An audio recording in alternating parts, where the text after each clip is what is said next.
আজকে আমার শালাবাবুর জন্মদিন, তাই জন্য আজকে আমরা সবাই মিলে শালাবাবুর জন্য আজকে একটা সামান্য একটা কেক কাটা হয়েছে।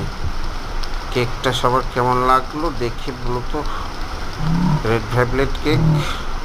এই যে আমার শালাবাবু, একটু কানা আছে কিন্তু ঠিক আছে। তো সবাই মিলে একটু উইশ করে দেবে ওর বার্থডেটা, যাতে ওর বার্থডে স্পেশাল হয়ে যাক।